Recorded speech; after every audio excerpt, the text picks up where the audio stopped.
here at the factory in Dixon City. Many of you may know it as the Lamp Factory, but they have much, much more. The factory has lighting, furniture, and patio.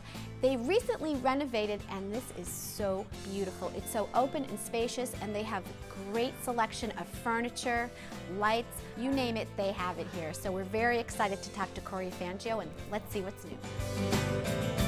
Well, hello, Cory. Hi, Jackie. We are so happy to be here, and we're standing next to our beautiful, luscious living bedroom set, which we are very excited about.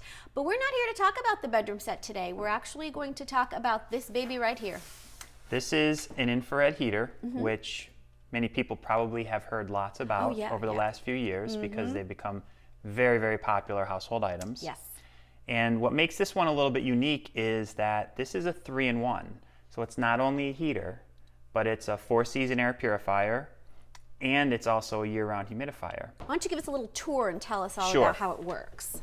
I'll give you a quick little lesson in infrared heaters. All right. So how an infrared heater is different from a convection heater is that a convection heater warms the air. So what that means is it heats the air and then the air rises. Yes. So you get all that nice warm air trapped on your ceiling as opposed to on your floor where you need it. What an infrared heater does is an infrared heater heats objects as opposed to air. So it actually uses moisture and humidity as a vehicle which to travel and penetrate and return heat back into the room. Wow. So an infrared heater is much more of a therapeutic type of heat because it's not drying the air out for you. And it will heat a very large area. This heater will heat 1,500 square feet. But on top of it, what it'll do is as it's heating, it's returning, as it's pulling air in through the back and returning heat out the front, it's also returning clean air out the front. Wow. So it's purifying the air with what it has a UV and a PCO air purifier. The UV will kill bacteria, mold, mildew, and viruses. What the PCO portion will do is the PCO portion will take care of any pet dander, pollen, or foul-smelling odors. Where the humidifier comes into play is this little tray in here, which is very simple. You fill this up. You put it in your little reservoir here. If you want to run it as a humidifier, you just simply put water in the reservoir. That's all you do. And how this works with the infrared heat is that, like I said before, an infrared heater does not remove the moisture and humidity in the air. It actually uses it as a vehicle to travel. And where the air doesn't rise, your heating pattern now is much more even from floor to ceiling. So these will work obviously on a standard outlet. You plug it in and it will run on, based on where you're located, a national average of, let's say, 10 cents an hour. So it's very efficient to run, and what it allows you to do is turn your overall thermostat down so your furnace isn't running, especially this time of year where it's getting up to, like, sometimes 60 during the day. You don't need your heat on, but it's a little cool in the mornings or in the evenings. You run this, it's much more efficient than to have to turn your overall furnace on and run it. Do you have to worry about it touching anything? Is it hot to the touch? Okay, so the heater stays completely cool to the touch. It's safe for kids and pets. If it happens to tip over, it'll shut itself off. Wow. Okay.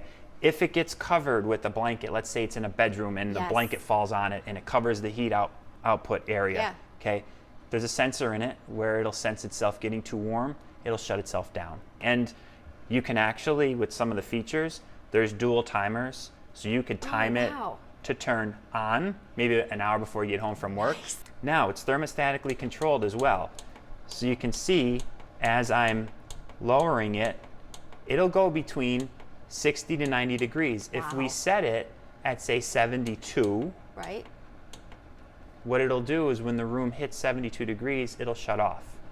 When the temperature drops, just like your thermostat, it'll turn on. So it's actually thermostatically controlled. So you can actually set it and leave it alone. And the best thing about this is that if we shut off the heater and we turn on the purifier, you'll see it light up blue in there. So you could tell.